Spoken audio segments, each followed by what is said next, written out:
এবারে আপনারা পোলমা গ্রামের ওস্তাদ হেমচন্দ্র মাহাতোর সুনিত্য পার্টির পক্ষ থেকে যে পালাখানি দেখতে পাচ্ছেন, এই পালাটি হচ্ছে এবছরের আমাদের নতুন পালা। আজকে দ্বিতীয়বার মঞ্চস্থ হচ্ছে, তাই এই পালার মধ্যে নাচে গানে ঝাঁপে তালে যদি কিছু ভুল ত্রুটি ঘটে থাকে তাহলে আপনারা নিজ গুণে ক্ষমা করে দেবেন। এই পালাটি নেওয়া হয়েছে মহাভারত থেকে। এই পালার নাম রাখা হয়েছে ভীষ্মের প্রতিজ্ঞা।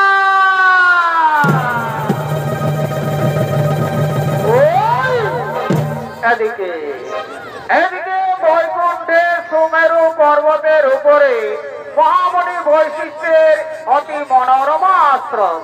সেই আশ্রম প্রাঙ্গণে নির্ভয়ে ঘুরে বেড়াতেন হরিণ, মোর ও বনের বিভিন্ন পশু পাখি।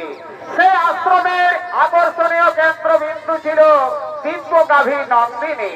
নন্দিনী হল স্বর্গের গাভী, সুরভির কন্যা। দেবতাগণ মহামণি বৈশিষ্ট্যকে দুগ্ধ পান করার জন্য দিয়েছিলেন। এই গাভীর দুগ্ধের এমনই গুণ, যদি মর্তবাসী একবার পান করতে পারে তাহলে 100 বছর পর্যন্ত তার পরমাও বৃদ্ধি পাবে। তাই মহামণি বৈশিষ্ট্য তার দিব্য গাভী নন্দিনীকে নিয়ে চলেছে নিজ আশ্রমের দিকে।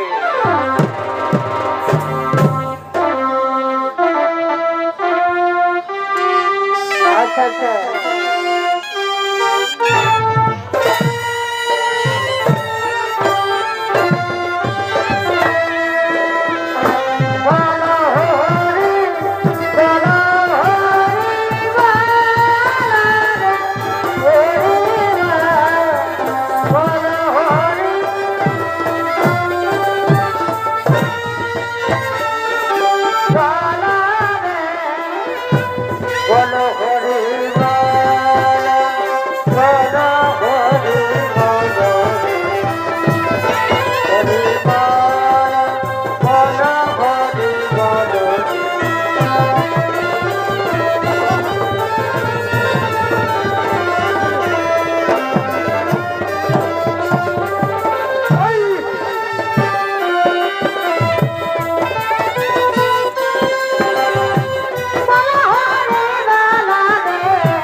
আমি ততক্ষণে কিছু খাবার জোগাড় করে নিয়ে আসছি, কেমন? তুই আমার গোয়াল ঘরে থাক। যেমন হ্যাঁ ঠিক আছে তুই আমার গোয়ালে থাক, আমি ততক্ষণে কিছু খাবার জোগাড় করে নিয়ে আসি।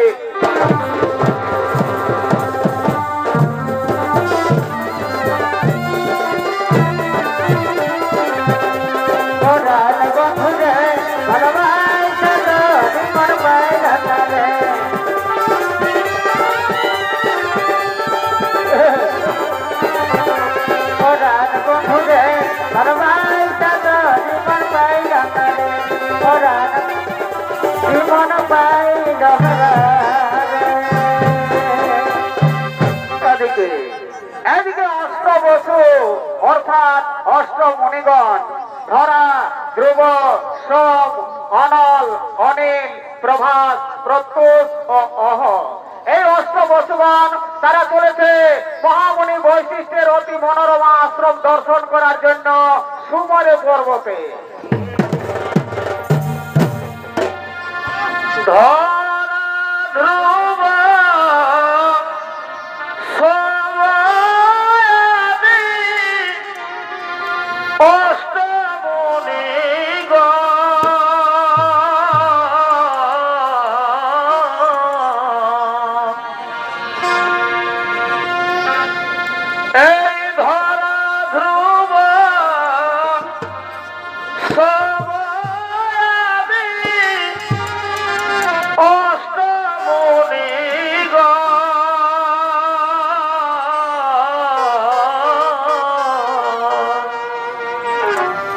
বৈশিষ্ট্যের আশ্রম করিতে দর্শন, বৈশিষ্ট্যের আশ্রম করিতে দর্শন, চলে তারা সানন্দ, চলে তারা সানন্দ মন।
ভাই মণিগণ, দেখছো না, দেখছো এই আশ্রমে কি সুন্দর একটি গাভী। আরে ভাই সত্যি এই তো গাভীটি তো খুব সুন্দর। আরে ভাই শোন, তোরা জানিস না এই গাভীটি স্বর্গের গাভী সুরভির কন্যা নন্দিনী দেবতাগণ মহামণি বৈশিষ্ট্যকে দিয়েছে। এই গাভীর দুগ্ধের এমনই গুণ, যদি মর্তবাসী একবার পান করে তাহলে 100 বছর পর্যন্ত তাদের পরমাও বৃদ্ধি পায়। এদিকে এদিকে গাভী গোলাগান শুনে প্রভাস ঋষির স্ত্রী ছুটতে ছুটতে আসছে।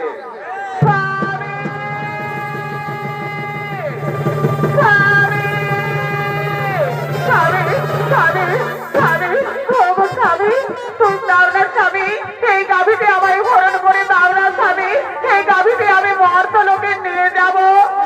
শোনপ্রে, এই গাভী আমি হরণ করতে পারবো না।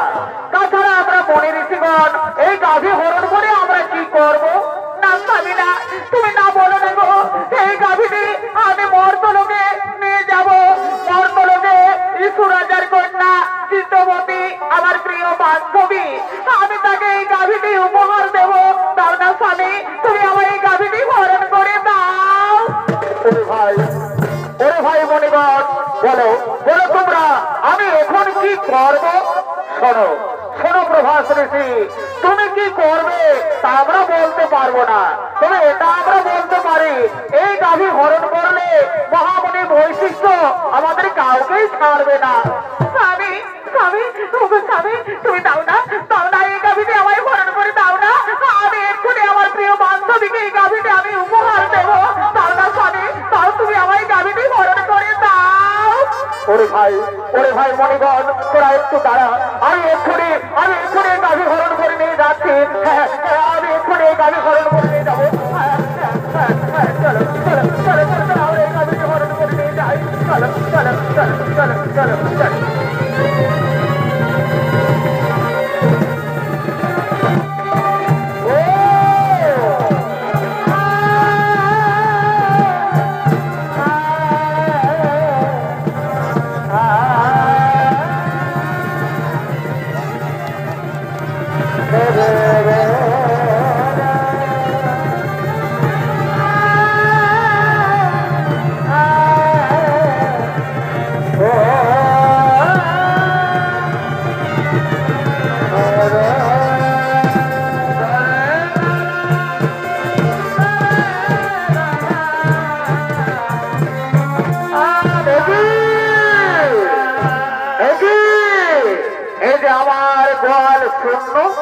আমার গাভী নন্দিনী গোয়ালে তো নেই, তাহলে আমার গাভী নন্দিনীকে কে হরণ করে নিয়ে গেল? কোথায় কোথায় গেল আমার গাভী নন্দিনী? নন্দিনী নন্দিনী নন্দিনী নন্দিনী, তাই তো আমার নন্দিনীকে তো দেখা যাচ্ছে না, তাহলে আমার নন্দিনীকে নিশ্চয়ই কেউ হরণ করে নিয়ে গেছে। আমায় ধান যোগে দেখতে হবে কে আমার গাভী নন্দিনীকে হরণ করেছে, আমায় দেখতে হবে।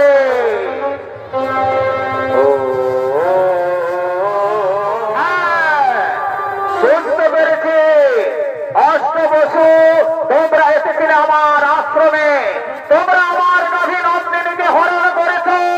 আমি তোমাদের অভিশাপ দিচ্ছি, যাও মর্তলোকে মানব বলে জন্ম নেবে তোমরা।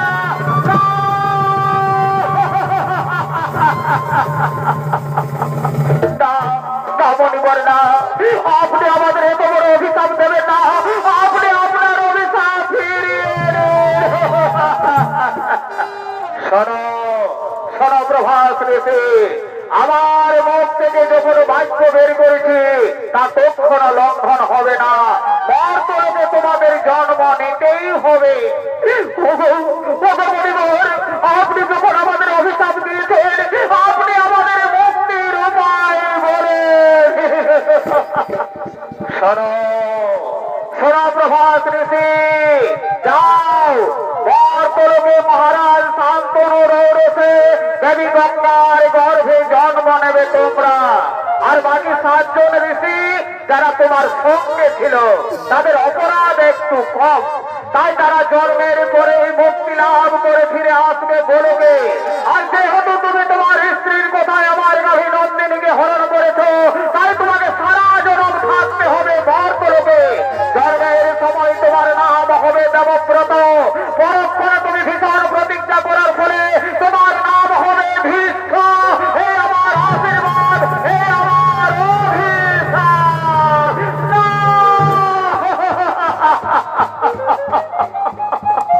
তাই তো আমি কেন মহামণি বৈশিষ্ট্যের দিব্য গাভীকে হরণ করলাম, তার জন্য আজ আমায় মর্তলোকে যেতে হবে।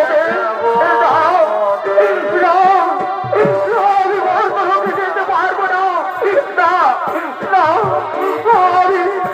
আমি কি জন্য এই গাভী হরণ করলাম? না, না।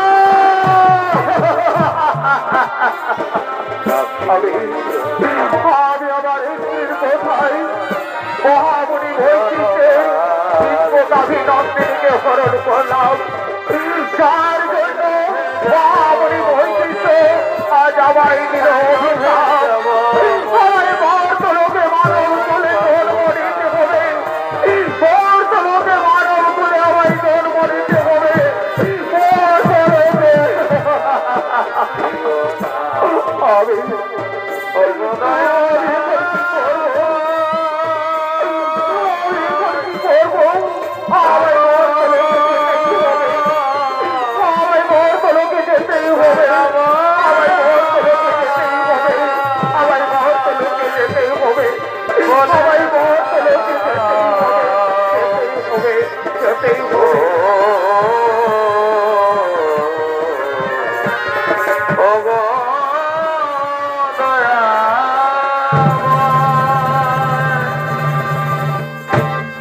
দর্শক মন্ডলী, পুরাণ প্রমাণ অনুযায়ী মণিগণের অনুরোধে অষ্টবসুর মুক্তির তরে দেবী গঙ্গা এলেন মর্তলোকে।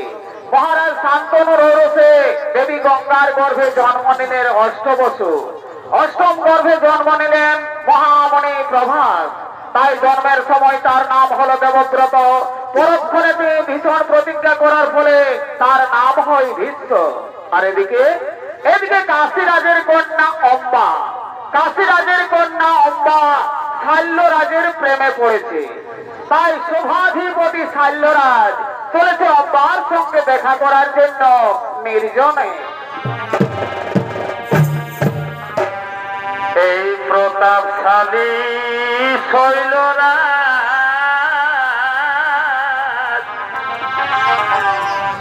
এগো প্রতাপশালী শৈলরাজ, আর শিরে শোভে রাজতাজ হে।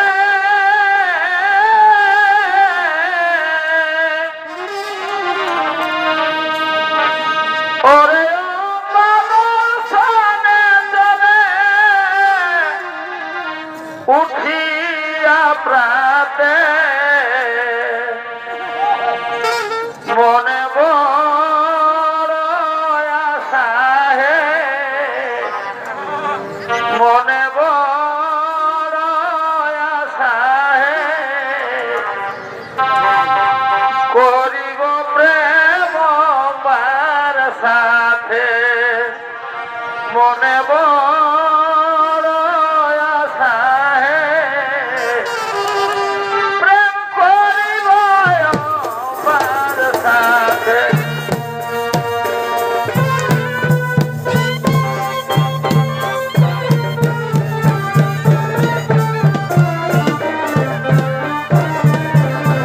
মনে বড় আশা হে, করিব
আর সেই দুঃখে নয়ন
এখনো তো বা এলো না, তাহলে আর কতক্ষণ আমি অব্বার প্রতীক্ষায় থাকবো?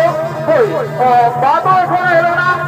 এসেছি এসেছি এসেছি, আমি এসেছি তোমার।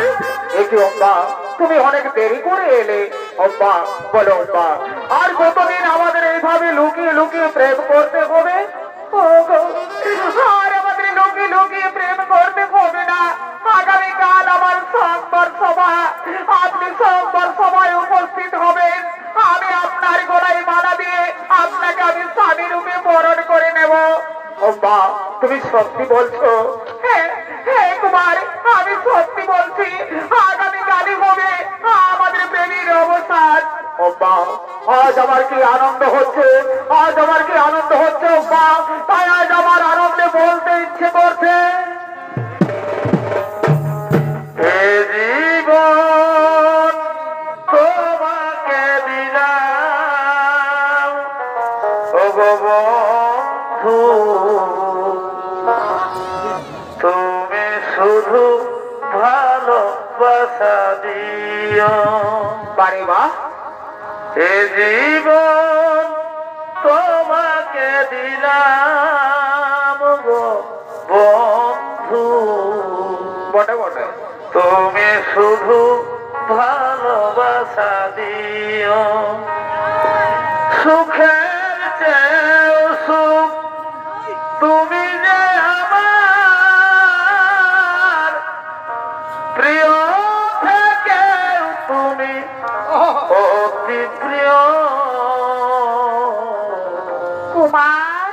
তুমি শুধু ভালোবাসা দিও ও গো বন্ধু, তুমি শুধু ভালোবাসা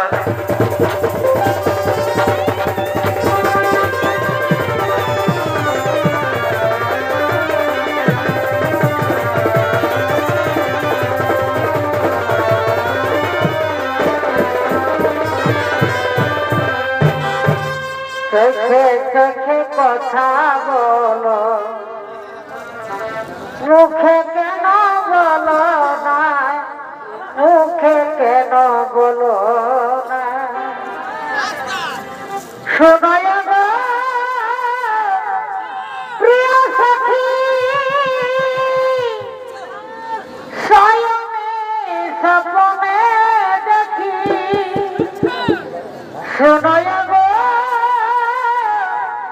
প্রিয় সখী, স্বয়নে স্বপ্নে দেখি। আরে বাহ, আর তোমায় না দেখে আমার,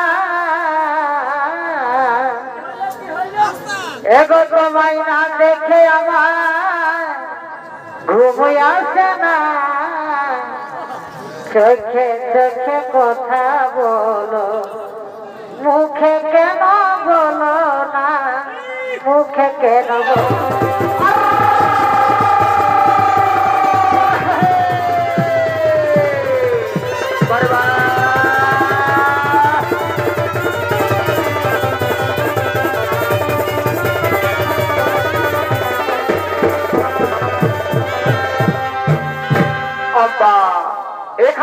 আর বেশিক্ষণ বিলম্ব করবো না আব্বা।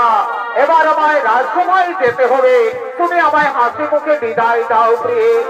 কুমার, তুমি চলে যাবে? যাও, আগামীকালে তো আমাদের সংবর সভা। তুমি সংবর সভায় আসবে কিন্তু, সংবর সভায় আসবে কিন্তু। হ্যাঁ মা, আমি সংবর সভায় আসবো। তোমার হাতে মালা গ্রহণ করার জন্য আমি সংবর সভায় আসবো। এখন আমি চাষি আব্বা। চলো চলো, আমরা নিজ নিজ গৃহে ফিরে যাই। চলো আব্বা, চলো চলো। হ্যাঁ তাই চলো কুমার, তাই চলো। চলো আমরা নিজ গৃহে ফিরে যাই। চলো কুমার, চলো চলো চলো চলো চলো চলো।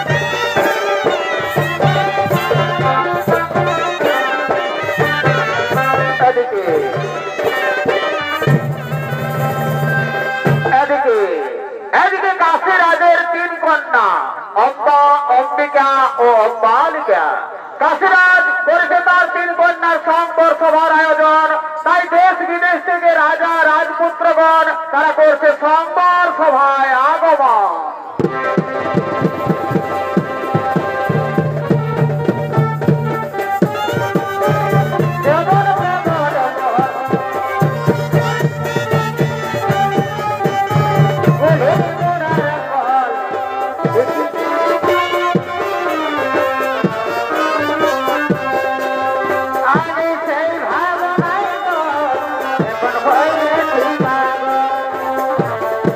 Nana,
আজ আমার তিন কন্যার করেছি সংবর সভায় আয়োজন।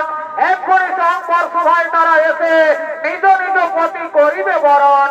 বসে যান, বসে যান রাজপুত্রগণ, আপনারা বসে যান। আরে কে কোথায় আছি? তোরা আমার তিন কন্যাকে সংবর সভায় নিয়ে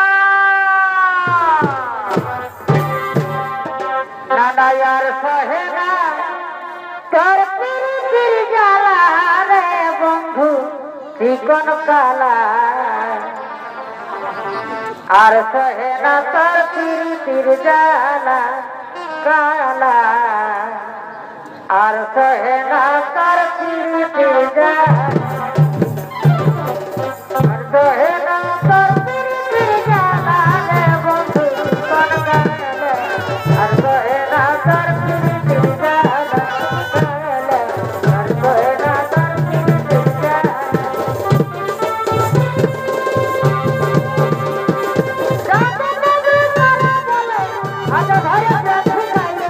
বলে দিলে মনে ফুলার মালা,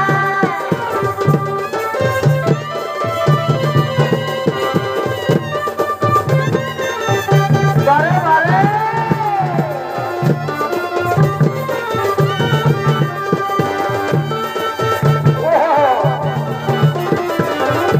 সবটা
মহারাজ, কাশী মহারাজ, আপনি আপনি আপনার কন্যাকে আমার হাতে সম্প্রদান করুন কাশী মহারাজ।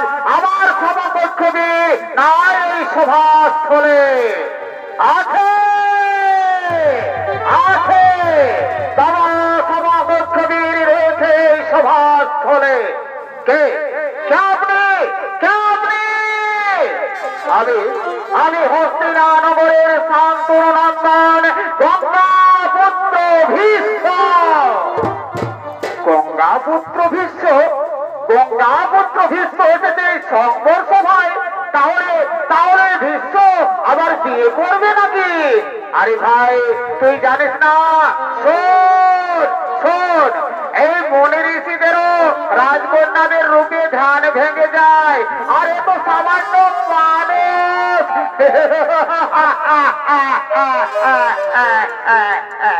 আরে ভাই শোন, বিশ্ববোধই ৮০ বছর বয়সে নিজেকে যুবক প্রমাণ করার চেষ্টা করছে, তাই এসেছে সংবর সভায়। আরে ভাই শোন, তোরা জানিস না, তোরা জানিস না বিশ্ববোধই তার পিতার মৃত্যুর অপেক্ষায় ছিল। তার পিতার মৃত্যু হয়েছে, তার মা শাখা পোলাও ভেঙেছে, আর ভীষ্ম নিজের প্রতিজ্ঞাও ভেঙেছে। সাবধান সাবধান সাবধান ওরে রাজা রাজপুত্রগণ, আমি এই সংবর সভায় নিজে বিয়ে করার জন্য আসিনি। আমি এসেছি আমার ভাই বিচিত্র দীর্ঘের রানী করার জন্য।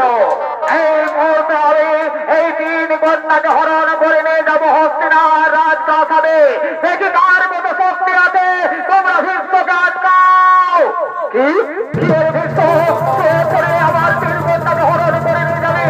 না না, ধরো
এ কথা তুমি আগে বলোনি কেন?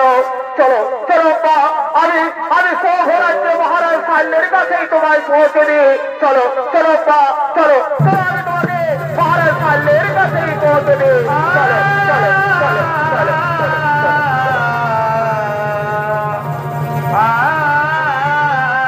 এদিকে এদিকে মহারাজ শাল্য তিনি তার রাজপ্রাসাদে বসে রাজকার্য পর্যালোচনা করছে।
হস্তিনা নগরের ভীষ্ম হরণ করে নিয়ে গেছে, তাহলে অম্বাও তার সঙ্গে গেছে।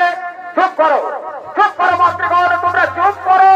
ও অম্বা আমার চোখে মৃত, তোমরা আমায় একটু একা থাকতে দাও,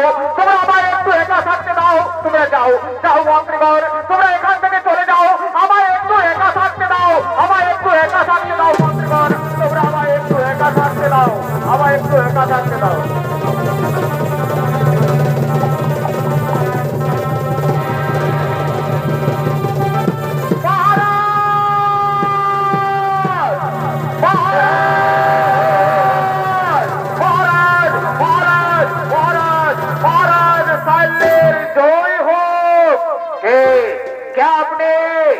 আমি হস্তিনা নগরের মহামন্ত্রী। নমস্কার মহামন্ত্রী। তাহলে আপনার শুভাগমনের উদ্দেশ্য? মহারাজ, আমার শুভাগমনের উদ্দেশ্য অতি মহৎ। এই নিন, আপনার বাগদত্তা স্ত্রীকে আমি আপনার কাছে এনে দিয়েছি মহারাজ, আপনি একে গ্রহণ করুন। আমি এখন আসি মহারাজ, আমি এখন আসি। না অম্বা, তুমি এসেছো? আমি তোমার কাছে ছুটে এসেছি। বিশ্বদেব আমায় তোমার কাছে পাঠিয়ে দিয়েছে। সে যখন শুনলো আমি তোমার বাগদত্তা স্ত্রী, তখন বিশ্বদেব আমায় তোমার কাছে পাঠিয়ে দিয়েছে কুমার। অম্বা, তুমি কেন আমার কাছে এসেছো? তুমি বিষ্ণুর কাছেই ফিরে যাও। কুমার, তুমি বিশ্বাস করো, কেউ আমার এতটুকু কোনদিন কোনো অমর্যাদা করেনি। অম্বা, স্বামী, আমি এসেছি কুমার, তুমি আমায় গ্রহণ করে নাও, তুমি আমায় গ্রহণ করো। অম্বা, এসো স্বামী। আমি তোমায় গ্রহণ করতে পারবো না। যে মুহূর্তে ভীষ্ম তোমার হাত ধরেছে, সেই মুহূর্তে তুমি ভ্রষ্ট হয়ে গেছো। তুমি ভীষ্মের অতিষ্ঠাকে মহারাজ চাইলো কোনদিন গ্রহণ করবে না। তুমি ভীষ্ম তুমি ভীষ্মের কাছে ফিরে যাও।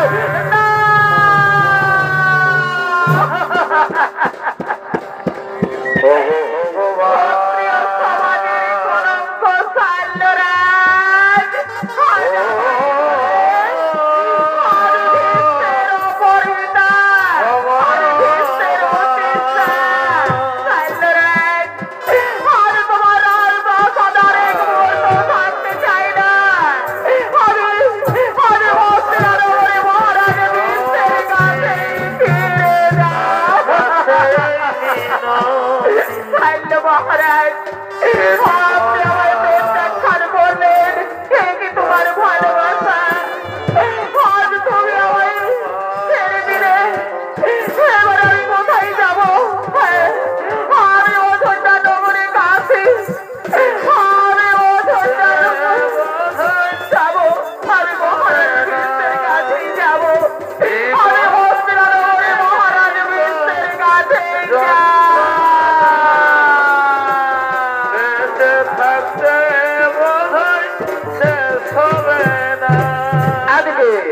এদিকে হস্তিনা নগরের ভীষ্ম, তিনি তার ভাই বিচিত্র বীর্যের করেছে বিয়ের আয়োজন, তাই সমস্ত রাজ্যবাসীগণ রয়েছে আমন্ত্রণ। তাই তারা মহানন্দে নৃত্য করতে করতে হস্তিনার রাজপ্রাসাদের দিকে করছে আগমন। বারে বা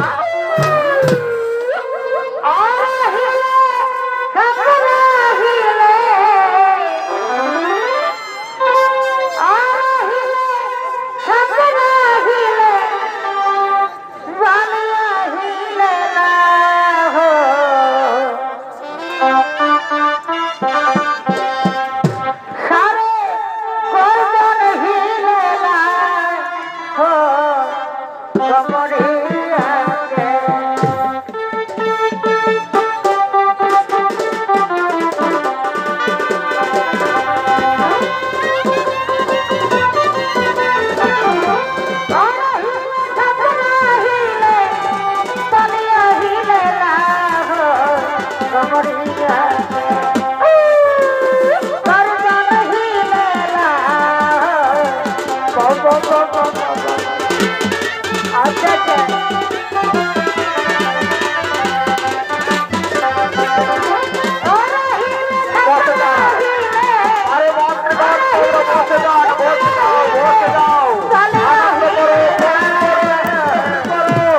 আজ আমার ভাই বিচিত্রবীরদের দিয়ে তোমরা আনন্দ করো, ফুর্তি করো, রাজ্যবাসীগণ তোমরা আনন্দ করো।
তাহলে মহারাজ শাল্যকে তোমায় গ্রহণ করেনি। তুমি যে বলেছিলে মহারাজ শাল্যকে তুমি ভালোবাসো, মহারাজ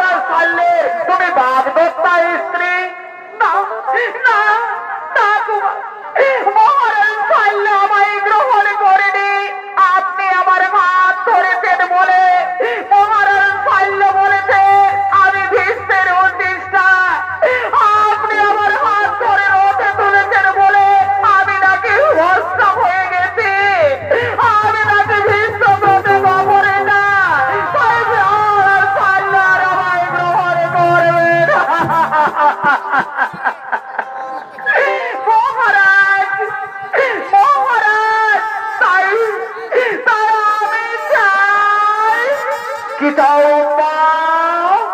আমি আমি চাই স্বামী রূপে তোমাকে। না, আব্বা, না, এ হতে পারে না। তুমি তো জানো আব্বা, আমি ব্রতধারী ব্রহ্মচারী। ব্রহ্মচারী ব্রহ্মচারী, তাহলে আপনি আমার হাত ধরে রথে তুলেছিলেন কেন? আব্বা, বড় ভাই অনায়াসে তার ছোট বোনের হাত ধরতে পারে আব্বা। এতে আমি অশাস্ত্রীয় কিছু করিনি আব্বা।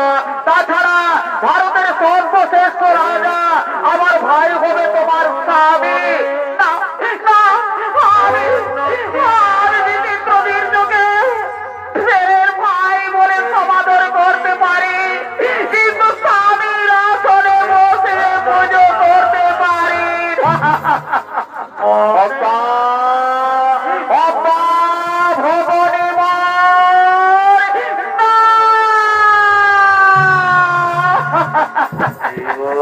না, এই ডাকে ভুলিব না আমি। খবরে আমি বিচিত্র বীর্যের, তুমি মোর প্রিয়তম স্বামী। স্তব্ধ হও, স্তব্ধ উন্মাদী নারী। গ্রহ যদি হয় বক্ষচ্যুত, সূর্য যদি করে অগ্নিবৃষ্টি, তথাপি ভাগিবে না প্রভু ভীষ্মের প্রতিজ্ঞা।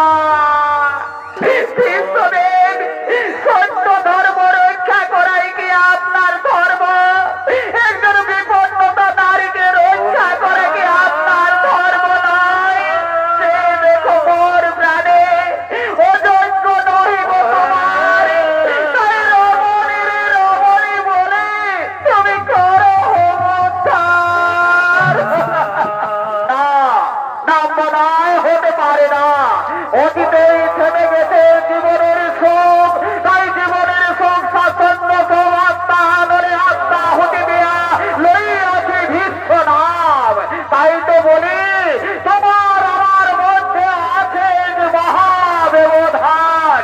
পূর্বে প্রতিজ্ঞা করিয়াছি আমি জীবনে কোনোদিন বিয়ে করব না। তাই তো আবারও বলি, এই পৃথিবীতে যতেক রমণী সকলই আমার জননী। তাই জননী পদে পুজি তোমায় করি নমস্কার। আজি হতে দূর হোক তোমার আমার মোহ অন্ধকার, মোহ অন্ধকার, মোহ অন্ধকার। না,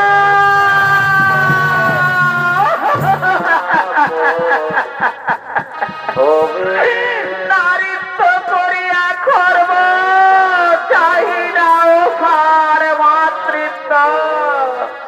লজ্জা মোর ভাঙিতে নারীর তবু ভীষ্মের প্রতিজ্ঞা। লজ্জা মোর ভাঙিতে নারীর আমি ভীষ্মের প্রতিজ্ঞা। ভীষ্মের প্রতিজ্ঞা, ভীষ্মের প্রতিজ্ঞা। না, তবু ভাগবে না মোর এই ভীষ্মের প্রতিজ্ঞা। তবু ভাগবে না এই ভীষ্মের প্রতিজ্ঞা।